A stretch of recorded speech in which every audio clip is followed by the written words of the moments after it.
ദുർഗേ, നമ്മളോടുള്ള പക തീർക്കാൻ നമ്മുടെ കൊച്ചിനെ തന്നെയാണ് അവൻ കരുവാക്കിയിരിക്കുന്നത്. ഒന്ന് മൂളിയാ മതിയായിരുന്നു. ഈ തറവാടിന്റെ മുറ്റത്ത് തന്നെ ഞാൻ അവനെ കുഴിച്ചു മൂടിയേനെ. രാമഭദ്ര, വേണ്ട. ഈ അവസരത്തിൽ ബുദ്ധി ഉപയോഗിക്കുന്ന നല്ലത്. നമ്മളിപ്പോൾ എന്ത് പറഞ്ഞാലും മായ അത് വിശ്വസിക്കില്ല. അവൾ അവനിൽ ഭ്രമിച്ചിരിക്കുക. പിന്നെ എന്ത് വേണമെന്നാ പറയുന്നത്? മുള്ളിനെ മുള്ളുകൊണ്ട് തന്നെ എടുക്കണം. അതെ, മുള്ളിനെ മുള്ളുകൊണ്ട് തന്നെ ഞാൻ എടുക്കും. നല്ല ആൾക്കാരാ. ഇവിടെ ഇങ്ങനെ ഇരുന്നോ. അടുക്കള വന്ന് എന്നെ ഒന്ന് സഹായിച്ചൂടെ? ഞാൻ വന്ന് സഹായിക്കാല്ലേ? വേണ്ട വേണ്ട വേണ്ട വേണ്ട, ഞാനൊരു തമാശ പറഞ്ഞതാ. ദേ, ഒരു 10 മിനിറ്റിനുള്ളിൽ ഫുഡ് റെഡി. ഒരാളിവിടെ ഇരിക്കണമെന്ന് കണ്ടൂടെ?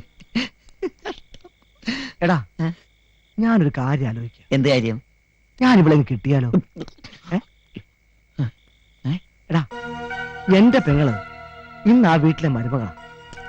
അവിടെ സുഖത്തിന് വേണ്ടി, നല്ല ഭാവിക്ക് വേണ്ടി ഞാൻ മായ വിവാഹം കഴിച്ചാൽ.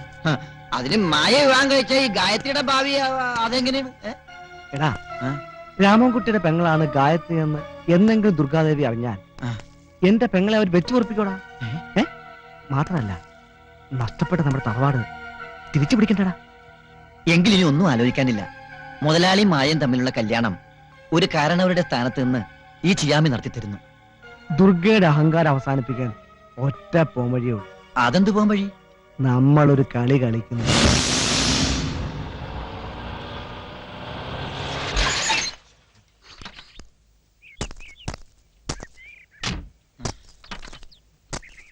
Come on, boss. Come on. Come on.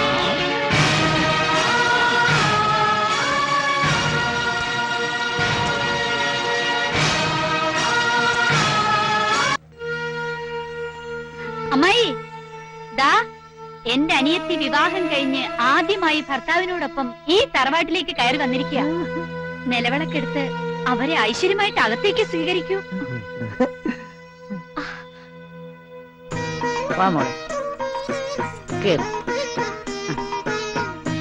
മായേ, ഈ തറവാട്ടിലെ ആദ്യത്തെ വിവാഹം ഇങ്ങനെയായതിൽ എനിക്കൊരല്പം ദുഃഖമുണ്ട്.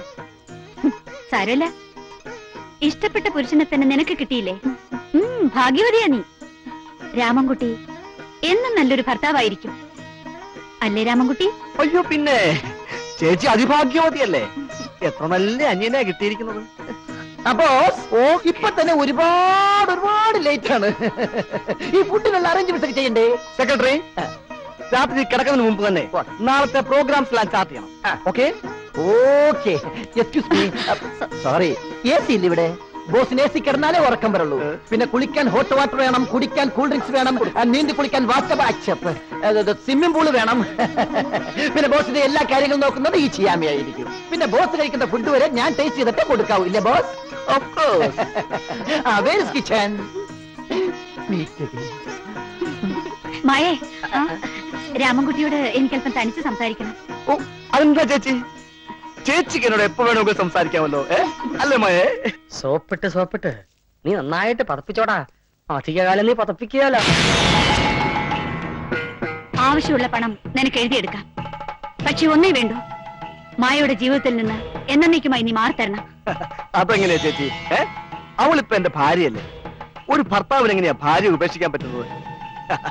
കല്യാണം കഴിക്കാത്തോണ്ടാ ചേച്ചിക്ക് ഇങ്ങനെയൊക്കെ തോന്നുന്നു. രാമൻകുട്ടി ഓവർ സ്മാർട്ട് ആകണ്ട. കൂടുതൽ നിന്നോട് സംസാരിക്കാൻ എനിക്ക് താല്പര്യമില്ല. എനിക്ക് രണ്ടിലൊന്ന് അറിഞ്ഞേ പറ്റൂ, യെസ് ഓർ നോ. ഈ ഒരു ചെക്ക് ലീവ് കൊണ്ട് മാത്രം അവസാനിപ്പിക്കാവുന്നതാണോ നമ്മൾ തമ്മിലുള്ള ബന്ധം? നമുക്ക് ഒരുപാട് കണക്കുകളുടെ കഥ പറയാനില്ലേ? എന്താ നിന്റെ ഉദ്ദേശം? ഉദ്ദേശമാണെന്ന് കരുതിക്കോ.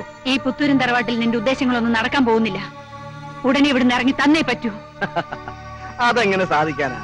ഇതെന്റെ ഭാര്യ വീടല്ലേ. ഈ ഭാര്യ വീട്ടിൽ താമസിക്കാന്ന് പറഞ്ഞാല് അതൊരു സുഖം തന്നെയല്ലേ? ഒരു ടെൻഷനും ഇല്ലാത്ത നല്ല സുഖമായ ജീവിതം, നല്ല ഭക്ഷണം, നല്ല വസ്ത്രങ്ങള്, സ്നേഹിക്കാൻ നല്ലൊരു ചേച്ചി. എന്താ ഒരു സുഖം! പരിഹസിക്കാണോ? അല്ല, പരിതപിക്കുക. ദുർഗാദേവിയുടെ ഈ അവസ്ഥ കണ്ടു.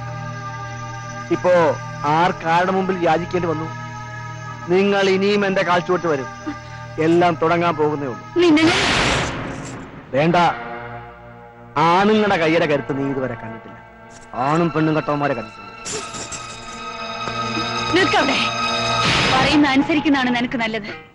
ഇല്ലെങ്കിൽ നീ താലി കെട്ടിയ നിന്റെ മായ കൊണ്ട് തന്നെ നിന്നെ ഇവിടുന്ന് ഞാൻ അടിച്ചിറക്കിക്കും. എന്താ ഇത്? രണ്ടാളുടെ സംസാരം തീർന്നില്ലേ? അതെ, ചേച്ചി എന്നോട് വളരെ പ്രധാനപ്പെട്ട ഒരു കാര്യം പറഞ്ഞു. ഞാൻ മായോട് പറയട്ടെ? എന്താ ചേച്ചി കാര്യം? പറയട്ടെ? പറയാൻ പോവാ, പറയട്ടെ. ചേച്ചിയെ എനിക്ക് ഒരു പോക്കറ്റ് മണി തന്നു. ബോസ്, ഇപ്പോൾ സമയം 11 o'clock. 11 o'clockന് ബ്രാക്കറ്റ് പ്രയോഗിക്കാം. സോറി, ചെക്കോസ്ലോവാക്കിൽ നിന്ന് മാനേജർ വിളിക്കും. 11:30 നമ്മളെ ബാലരമ വായിക്കുന്ന സമയമാണ്. 11:35 വീഡിയോ ഗെയിം കളിക്കുന്ന സമയമാണ്. 11:35 to 85. 85 No, 99. Boss, come on. Beat again.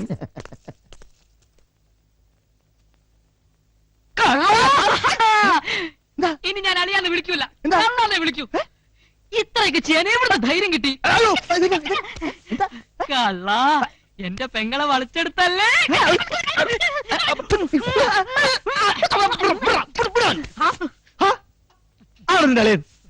ആരാ നിന്റെ അളിയെന്ന്? കുറെ നേരമായി ഞാൻ സഹിക്കുന്നു. അയ്യേ, അവര് കെട്ടിപ്പിടുത്ത ഉമ്മ വയ്ക്കാതെ നക്കലും.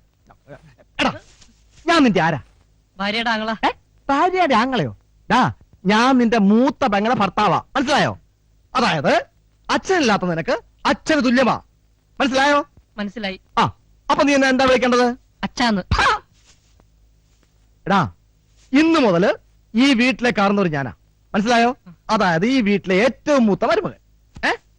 ഇനി ഈ വീട്ടില് ഞാൻ പറയുന്ന പോലെ നടക്കൂ, മനസ്സിലായോ? ഓ, സമയം ഒരുപാടായി. കിടന്നു പോകൂ, ഉറങ്ങൂ.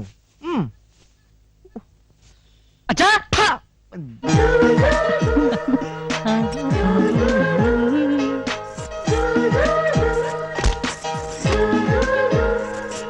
അല്ല, എന്ത് വേഷായത്?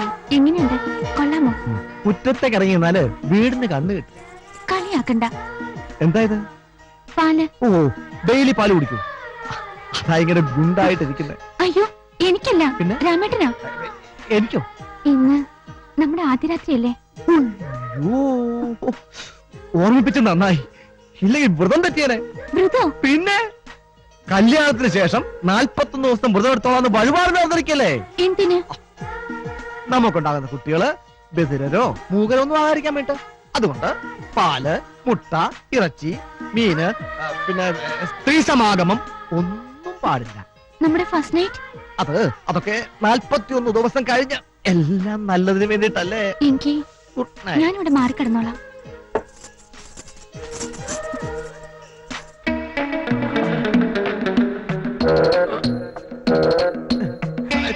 തിരിഞ്ഞു കിടന്നേ, തിരിഞ്ഞു കിടക്കോ. അയ്യോ, രാമേട്ടാ, എന്താ ഇത്? രാമേട്ടന് വ്രതോ? നമുക്ക് സാധനമില്ലത്. അപ്പൊ നമ്മുടെ കുട്ടി? നല്ല കുട്ടിയായിരിക്കും. നമ്മുടെ കുട്ടിയെ